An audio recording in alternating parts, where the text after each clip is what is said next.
As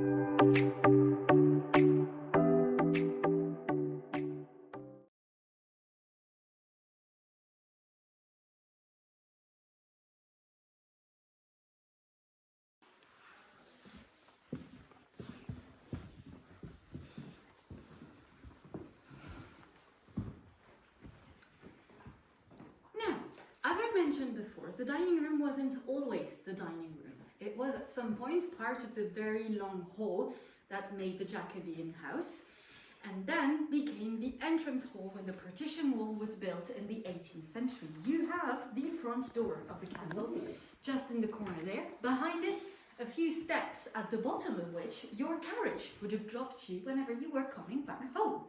And then you would have climbed the steps either wearing your beautiful flowing gown or fantastic suit, whatever you prefer. Now, because this room was turned into the dining room during the 19th century, it makes the table itself older.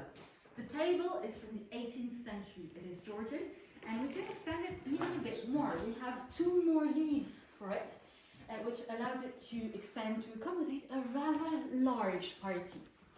Now, on top of the table, you have a dinner service of the famille rose, which is the French for pink family or rose family, because rose means both pink and rose in French, which is why it is decorated by, among other things, a lot of pink roses. Now, this being your dinner service, you would of course have a different service for dessert, one that would tend to be much more decorated. You had less food in your plate, so more occasion to enjoy the design. So the dessert services tended to be much more colourful. You have part of one in the cupboard over there, and if you look at the 2 ice buckets, the 3rd shelf from the bottom, you will see that the colour is much more vibrant and the decoration is much more present. Now, around the room, we have quite a few very interesting objects, and I want to start with this little chest. It doesn't seem like this much, I will admit it. We don't open it because we don't want to poison our visitors, because it is lined with lead. Why? Because lead, when kept cold, keeps the heat out very well and the cold inside very well. So add a bit of ice into the mix, and then suddenly you have your old version of a cool box. The fancy name being a cellarette. That's where you would have kept your bottles fresh for before or after dinner. Now, next thing we're talking about is this little tea table just there. You can see it has a beautiful porcelain tray inlaid, set in. It's completely set in the item, we can't actually take it out. And if you look at the design that decorates the porcelain tray, it was actually made after the design of a Roman metalwork platter that was found in Corbridge. You have a photograph of it just under. Now, this platter was initially in the collection of the Duke of Northumberland, but then moved on to the collection of the British Museum, where it is still kept today. So why would the Irvins have such an object custom made? Because of course it would be custom made. Well, it would be a tremendous way to show that you were very much in touch with the latest news and discoveries in the arts and archaeology. So it's a good old proof of wealth, culture and status, because most of the time it's exactly what it's about. We continue with the chest, big chest behind you with those beautiful brass fittings. There's a bit of a story behind that chest. It is a Dutch 18th century chest made with oriental hardwood. And the story relates to, well, the origin of Drum Estate in a way. Now, I did mention that the Irvins got their land granted to them by King Robert the Bruce. What I did not mention is that at the time, King Robert was handing estates left and right to thank all of his supporters. So he didn't exactly notice that some of the land he had given to the Irvins of Drum and to the Burnets of Crathis, which is about 10 minutes down the road, overlapped. Now, the 2 families were not happy about that. It created a lot of tension between them. Even though the dispute was resolved at the time, the tension didn't fade away, and the 2 families remained rivals for a very long time. That is, until an Irvin daughter was married to a Burnet's son to try and bury the hatchet between the 2 families. This chest is actually a wedding present by the Burnets to the Irvins to, of course, celebrate the union, but also as a little gesture of goodwill to prove that they were ready to move past this long-standing feud. Now, on top of the object, on the right, you have a boat-shaped wooden object with little wheels. Anyone would have any idea what that could be or what purpose it could serve? No? No guesses? Candy. Candy would be a good idea, but not quite. It's for something savory. Cheese. Good, cheese, but not any kind of cheese. The full wheel of cheese, hence the shape. You would place the wheel of cheese in there, then open it, from the top, Pac-Man style. And then, as carrying a wheel of cheese can be a bit cumbersome, you would roll it around the table to pass it on to the next person. Now, as a side note, the very best answer I ever got was by a young boy who asked me, "Is this a fairy bed?" Unfortunately, I had to tell him that, no, this is not a fairy bed, but a cheese holder. Not the same feeling. Not as much fantasy in there, no, we agree. Yeah, we're going to move on to talk about the paintings in the room. Again, not going to talk about all of them because there are far too many, but there is a rule of thumb in this room. If you forget entirely about the two bad quality paintings of Mary Queen of Scots there and Bonnie Prince Charlie over there, forget about them, they don't exist. All of the portraits in rectangular frames will be Irvin family members, whereas the portraits in the oval frames are Forbes family members. Because the Forbes and the Irvins were two rather closely connected families. They were in good terms, they intermarried twice, and just like you might have photographs of your friend in your house, well, they had portraits of their friends. 3 people I want to identify by title. The first one, above the door there, you will have the 16th laird of drum. Next to him there is the 17th laird of drum, the one who fought at Culloden, and his wife. And above the chest and the clock, you will see the 19th laird of drum, nicknamed the disgruntled laird, whom I think you will agree has the best eyebrow game of them all. Now, unless there are any questions, we are going to move on to the Victorian Gallery.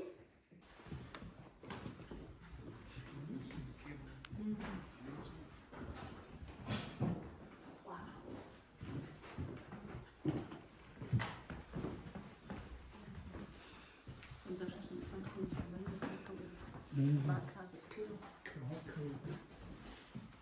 That was added during, well, the Victorian times, as the name indicates. Now, the reason for adding this space was circulation around the castle. You might have noticed that the 2 rooms in which we were very large and spacious, but basically back then you had one door at one end, one door at the other end, and all the other doors led either to little rooms off the side of the main room or spiral staircases going up or down.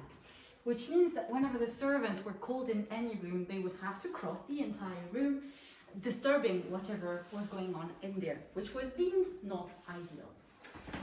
So to facilitate circulation around, the space was built to allow first servants to move about the castle a bit more discreetly and to pop in and out of the rooms. The other thing it added is the massive staircase above us there, which is the one straight staircase that connects the first and second floor. Before that, there were only spiral staircases, and imagine climbing a spiral staircase with your massive Victorian gown. Not quite convenient. So nowadays, the space holds a rather eclectic collection, very different time periods, very different art forms, and I want to start with this dinner service in the armoire just there. Now, this was hand-painted with the coat of arms of the Irvin family, so 3 bunches of 3 leaves of holly tied by a red thread. Now, this was made during the 18th century in China, because back then, whenever you wanted high-quality porcelain, there was only one place to go, and it was China. So to get a service like that made, you would paint your coat of arms on a piece of canvas, then send it on a ship to China. It would then be handmade and painted and sent back. So the entire operation could take between a few months and a couple of years, so you have to be quite patient. Although these services were quite popular, because if you happen to go or have been to Castle Fraser, you will see that they do have a dinner service, family dinner service like that in their dining room. Although they have many less pieces than we do, either because of the passage of time or the passage of clumsy people. The next thing I want to talk about is this adorable little carriage. It is very cute. This is called the Straloch carriage. It was made at the very end of the 19th century for the enjoyment of the urban children. Don't imagine tiny Shetland ponies pushing and pulling the thing. It would have been the parents, or more likely the nanny, who would have done all the push and pull. Now, if you come in here in the corner, you will see a couple of photographs of the urban children at play with the carriage at the very, very beginning of the 20th century. So give a look at that. Then we will be moving to the end of the corridor. On the way, notice on the left in the window frame a collection of beautiful seashells that the Irvins assembled. So have a look at that, and then we're going.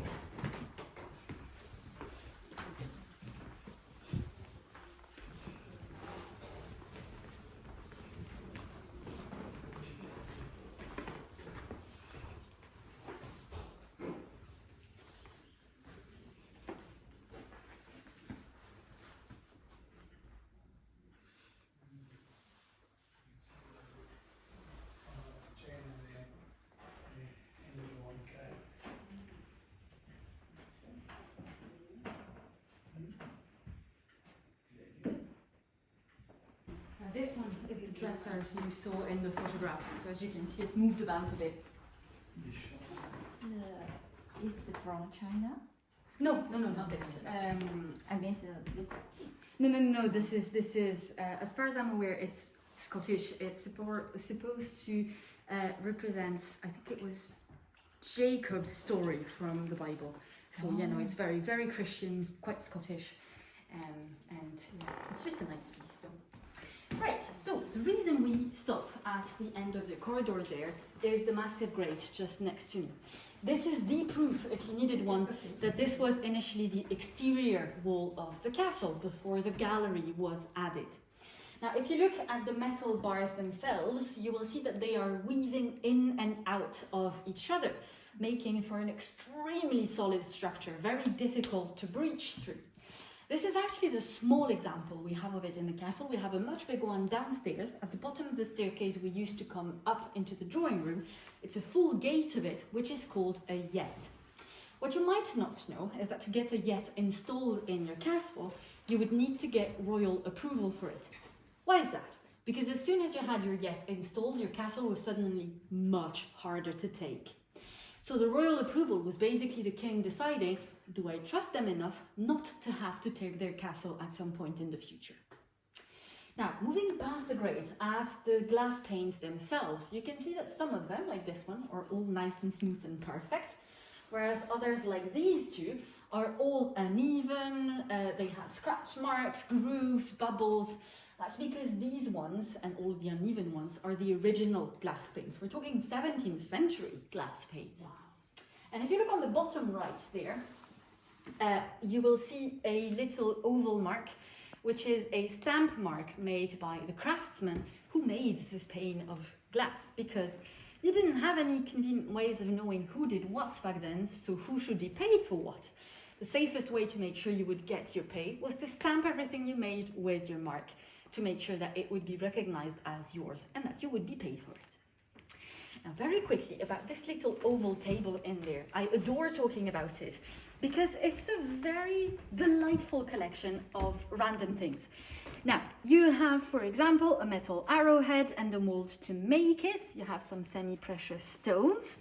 Here, a medal that is related to Mary, Queen of Scots, but my personal favorite, the lock of hair just there, which is said to have belonged to King Malcolm, the king who inspired Shakespeare to write Macbeth and was in seat in the 1030s. So we're talking literally 1,000 years ago. Is that authentic? And Yes. let you decide. Definitely. Let's say yes.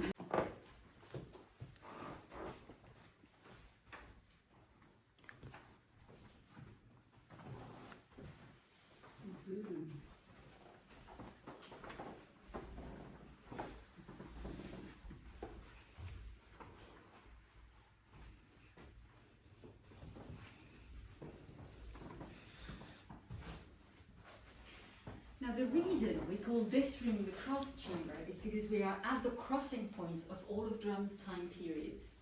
If you go that way into the library, you will be in the medieval tower. The way we've just come is 19th century, and if you go that way, you go back to the Jacobean wing, which is 17th century. So as you can see, the meeting point of all of that. Now it was at some point a butler's pantry, but since then has been converted into the repository for the collection of blue and white ceramic that de Irvin assembled. Pieces from Yorkshire and Staffordshire. This was extremely popular stuff during the 19th century. You have many, many different designs, a lot of them romantic by inspiration, and by that I mean a lot of ruins, quite a few exotic cities like Istanbul or Venice. You have exotic gardens, mostly Chinese by inspiration, but also quite a few animals grazing in lovely little landscapes. Now I will give you a bit of time to have a look at all of that, but first I'm going to bring your attention to this piece right here. Would anyone know what that is? I just want to answer your question. Yeah, exactly. I saw this. Definitely not a candle. I'm going to give you the answer. Not a candle holder, you're correct. Yeah. Anyone? Sausage holder, just based on the cheese. I got flower, but for a specific one. Specific flower. Anyone would know? Sunflower, no? No. I mean, it must be blue. Lily? No. Oh. Not lily. Think Netherlands. Rose? Tulips. Tulips. Tulips. Yeah. It's a tulip vase. So you would put one stem in each of the little spout thingies, and it would give you a lovely little fan of flowers. What a big idea, isn't it? Now, I will quickly bring your attention to a pair of plates that are in the corner cabinets right there. So these two there, which were designed by an artist. No, sorry, I forgot to say the title first. It's titled The Hunt for the Bear, and it was designed by an artist who obviously had never seen what a bear looked like or what an elephant looks like, because the ears are tiny. So, yeah, interesting pieces. I will give you a bit of time to have a look at all of that, and then we'll be moving to the library.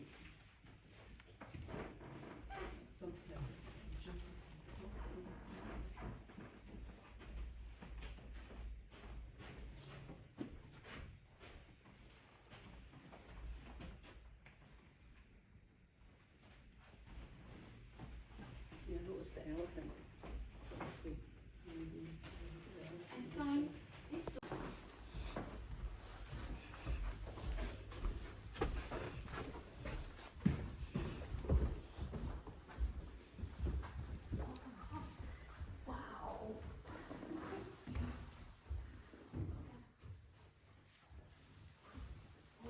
Perfect seat for reading. Welcome to the best room in the castle, the library. At least if you ask my opinion, it's the best room. Now, as I mentioned in the cross chamber, we are in the medieval tower. If you have a look at the little diagram I have here, you will see that we are in the center there. There is a room below us, which is the cellar, and there is a room above us, which is another hall. Another thing you might notice if you have a look at the diagram is that the lower down you go, the thicker the walls are. Well, that's for defense purposes, of course. If you need a proof, do have a look at the window. You will see that to open that window, they had to dig through almost 5 feet of stone, which is probably the reason why we have only one window in the room. Now, nowadays, the collection holds about 4,000 books, reflecting the taste of a cultured gentleman of the 18th and 19th centuries. And by that, I mean a lot of theology, politics, law, but also history, geography, British literature, or the classics in Latin and Greek. But there is still a bit of popular culture, because if you have a look at this shelf here, you will see that the Punch magazines have been bound by the years, so a little, family subscription magazine. Now, the oldest book in the library is this little one right there on the side of the black bound book. This is from 1547. It is a history of the Roman Empire in Latin. So if you wanted to read every book in this library, you would have to brush up your Latin quite heavily. Now, talking about Latin, you might notice that the bookshelves are lettered. Why this one is small? Sorry? Oh, the letter is capital, but U is not capital U. Yeah, we'll come back to that. There is a reason for it. Now, yes, so we are missing our J over there, as well as VW, XYZ over here. That is because the lettering follows the Latin alphabet, which does not have all of those letters. And that's why it's to make it very different from the V. It's to make sure. Anyway. So yeah, that's, these letters come from different alphabets, including the Greek alphabet, and that's why we don't have them. Now, looking up above our heads, we have quite a few different coats of arms. They are of families who either provided brides to Irvin's sons or into which Irvin's daughters married. So it shows you the interconnection of all of the families around the area.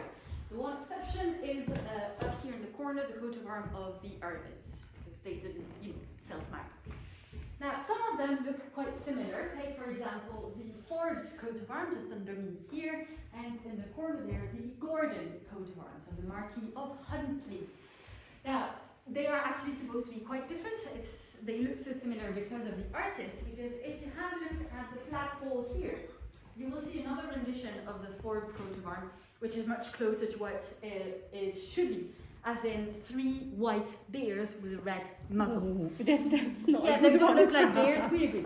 And the Gordon one is supposed to be 3 boars. So bears, boars, bears. Quite tricky. But yes, I personally quite like the Forbes coat of arms because they look like polar bears. Yeah. Now, talking about the paintings quickly, you will see on this side above the window the portrait of the 20th Laird of Drum, the husband of Anna Forrest Irvin, towards the end of his life. And on the other side above the fireplace, you will have the Archangel Gabriel ascending to heaven. Now, I hope you remember Hugh Irvin, because that is his self-portrait. If we believe family rumors, the self-portrait would be only from the neck up, not the rest of the body. Still, I think you will agree that this is a rather bold subject to represent yourself as an archangel, no less. Completely overdressed, of course, which is the proof that Hugh had a rather high opinion of himself. Rather high. He's angel. Yes. See in your face.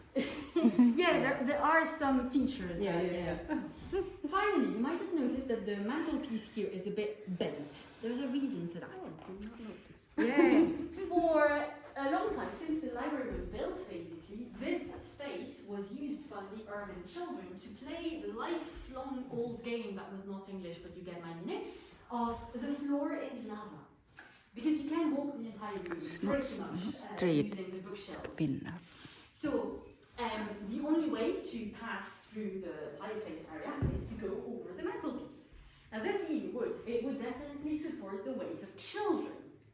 But, just at the beginning of Second World War, when the Irvin sons were about to be sent to active duty, they decided to have one possibly last massive party in the library. A lot of alcohol was involved. And in a bout of nostalgia, they decided to play again, The Floor is Lava.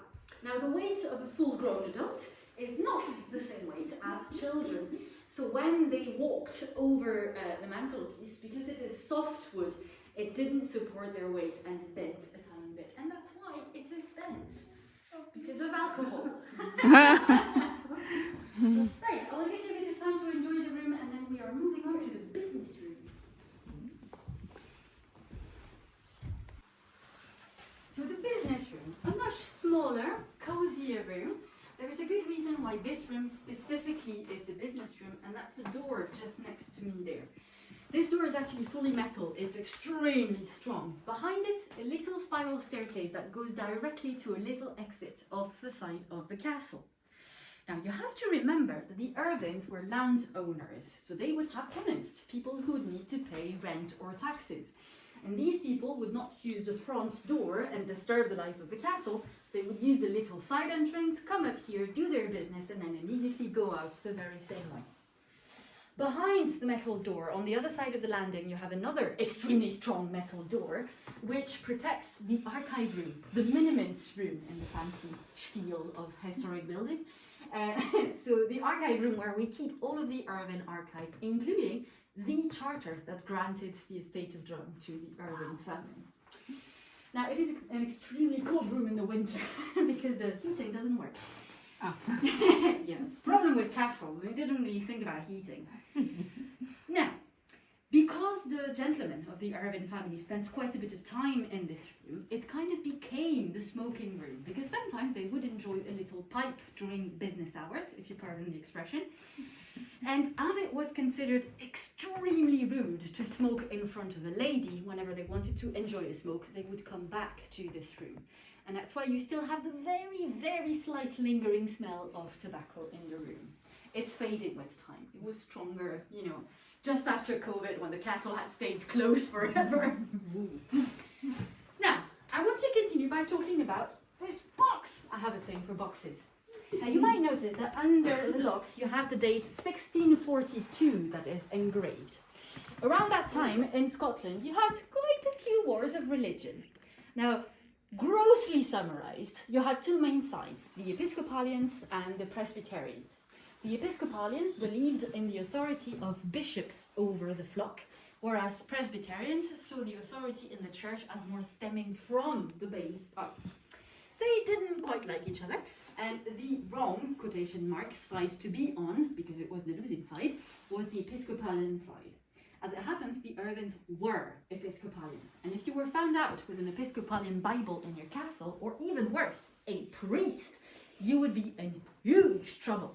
The Irvins were thrown out of the castle twice for this very reason, but they always managed to buy their way back into the castle, so we would. Now, this box was devised to protect, or to be more specific, to hide the Episcopalian Bible. You might notice that there are 3 locks. It is very likely that you needed to have all 3 keys inside together for the box to unlock, which makes it likely that one key would have been with the laird, one key would have been with his wife, and the last key would have been with the priest, because the priest would never show himself to anyone who shouldn't see him, because he could go up to be executed or have to pay absolutely massive fines for his freedom. Now, moving on, we are quickly going to talk about the portrait above the fireplace of Bonnie Prince Charlie. Again, I did mention that the Irvins were Jacobites. Now, what's interesting is that this portrait is actually a copy after a French original, which is attributed to Jean-Marc Natier. Now, in the original, the portrait is quite a bit bigger, as in you can see his full arm and pretty much down to his knee. So why did they decide to have the painting cropped up to make the copy? We don't actually really know. I really like to say that it might just be because they already had too much stuff on the walls and couldn't fit the full-size portrait, so wanted a smaller version. But it's probably not the historic reason. Now, we are going to go up into the bedrooms, but first, notice in here and there 2 watercolors by Anne Forsberg, which are quite lovely. And then we'll be moving up the spiral staircase. Sorry, thank you. Thanks very much. Bedroom, because while it's green and it's a bedroom, we are extremely original with names. Now, this wasn't always a bedroom in the history of the castle. We are still in the Jacobean wing. And back then, when it was built in the 1610s, this was one of the only private bedrooms in the entire castle. By that logic, this was the bedroom of the laird. Now, a bit later, when the sleeping hall, which was just up the stairs, we will go in a bit later, was partitioned to make bedrooms, this room and the one just next door became the day and night nurseries, so to entertain the children during the day and hopefully keep them asleep during the night. Didn't always work. Now, when the bedrooms were turned into the exhibition space that we have now, these 2 rooms were turned again into bedrooms, because otherwise there wouldn't have been even one bedroom in the entire castle and it would have felt weird. So the trust decided to make these 2 rooms into typical Victorian bedrooms. Why typical? First of all, the massive half-tester bed. I say half-tester because the canopy here doesn't go the full way. If you look at the feet, you have two beautiful torsaded columns, which is an extremely Victorian motif. Second, the little closet on the side there, which contains some accessories to Victorian costume, including top hat, hat boxes, glove hangers, tie hangers, and a wig holder. So all accessories that were essential to Victorian costume that we don't quite use nowadays anymore. I'm personally still hoping for a revival, but I will not hold my breath. And finally, we have two Japanese items in here. As I did mention, Hallforest Irvin did travel to Asia, and she would have been the one to bring back the items. First of all, the beautiful bureau there, lacquerware inlaid with mother of pearl here in the motif of a weeping willow, and the toilet set that is on the table, which is tortoise shell with a silver border and inlaid with mother of pearl and silver to make the motifs of ladies in a lovely stylized garden. So two beautiful pieces. Why does that make them very Victorian in a way? Because in the second half of the 19th century, after Japan opened itself to the rest of the world, Japanese goods became a huge craze in Europe. There was a Japanomania in a way, so you had to have at least one or two pieces of Japanese art in your collection, and here they are. Now quickly, we're going to talk about the little room. Actually, for once we can go in together, because usually the group is too big. It's a very small room.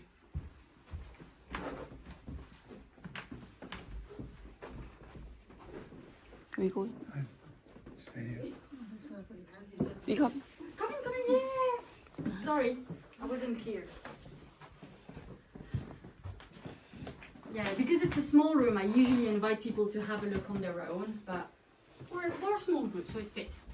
Now this would have been a quieter room, somewhere you would have gone to do quieter activities like reading, writing your correspondence, or embroidery if you were the wife of the laird. Now, the colour of the wall is extremely close to the original hue the walls were painted in. The surveyors of the trust dug through all of the layers of paint, reaching the original one, and found it was a very similar green colour. You can notice on the cabinet here a lovely little ceramic horse. No historic interest, I just like to point it out because it's cute. On the other side above the fireplace you will see another beautiful watercolour by Hallforest Irvin. And I will finish with a little settee, which is in the window frame just there, which has some beautiful wood inlaid backrests in marquetry. And I hear you scream, but what is the difference between marquetry and parquetry? Now the difference is that marquetry is your figurative stuff, so humans, animals, foliage, things you can recognize, whereas parquetry is your geometrical figures. So 3D cubes, that's parquetry, what you'll see there is marquetry. Now have a look at all of that, and then we'll be going into the white room just next door.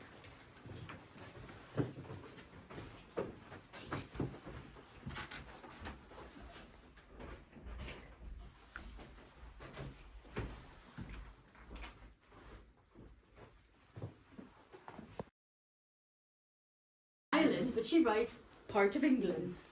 I quite like that. Now we are here in the chintz bedroom. Chintz being the name of this fabric here, which is printed with very colourful floral patterns. It covers most of the four-poster bed, another very Victorian example. You can see the posts here are beautifully torsaded. And another thing you might notice that the bed is quite high. Now it would be a bit of storage space underneath, but another reason is that little critters like mice and cockroaches were unfortunately quite a bit more present in castles back then. So being away from the floor would be a measure of safety against them. That's why you would literally have to climb up into bed, because you would have little steps that would be put on the side of the bed at night and taken out in the morning. Now, if you look in the bedside cabinet on this side, or just under the bed on this side, you will see two lovely little pots with birds on them. Well, you have to remember that toilets were not a thing in castles for a very long time. So whenever you had business to do, you would use one of those chamber pots, and it would be the unfortunate job of a little maid in the morning to empty that, clean it out, and bring it back for further use. On top of the bedside cabinet, you have a pair of vases that were turned into lamps. They are interesting because they were designed by the very first woman to be employed by the Henry Dalton ceramic factory, Hannah Habishaw. And they represent donkeys in a lovely little landscape. So an interesting example of women's art in the castle. And finally, behind you above the fireplace, you have the portrait of Margaret Hamilton, the wife of the 19th Laird of Drum, Mr. Eyebrow. Now she's standing on a lovely little terrace that absolutely never existed. And on the right behind her, you can see the outline of Drum Castle, because of course if you have a castle, you're gonna get painted with it. At least I would if I had a castle, but unfortunately, I am not quite there yet. Oh, maybe getting there. Maybe getting there, I'm still hoping. Now, this is the end of the guided part of the visit. There is a bit more to see if you want. We're going to go up the stairs into the exhibition space, where there is currently an exhibition of prints made by Peacock printers. They have been in business in Aberdeen for about 48 years and have set up the exhibition where each room is dedicated to a different printing technique, from etching to lithography or relief printing. They talk about it much better than I do, so I will let them do that. The exit will be the only door on the right that leads to a staircase. There's one, you will not get lost. At the top of the staircase though, stop for a second, because on your left you will see a beautiful Japanese screen with a motif of cranes, birds representing longevity in Japanese culture. And on the right you will see the biggest painting in Drum Castle. It's absolutely massive, does not fit through any of the openings. It was brought in by being rolled up. But now that it has sat there for quite a while, if we roll it up, we're going to destroy it entirely. So it's going to sit there forever. Unlike you, you're free to go. We're going to go up into the exhibition space. Thank you very much for bearing with me. Very happy to hear that, thank you. And I'm going to wish you a very lovely day. Thank you. Thank you very much. Thank you very much. Fun. Oh, well, Thank you. I'm happy you Thank you enjoyed so it. much. Thank you. And Thank you. informative, of course. Trying to. Thank you. So we'll be just up the stairs. Thank you. Okay, thank you very much.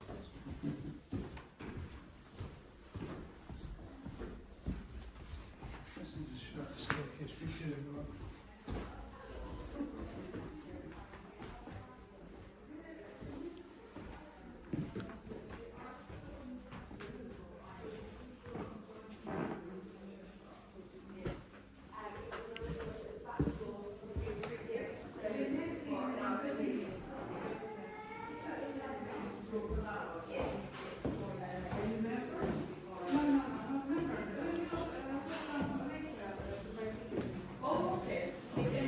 Speak strong.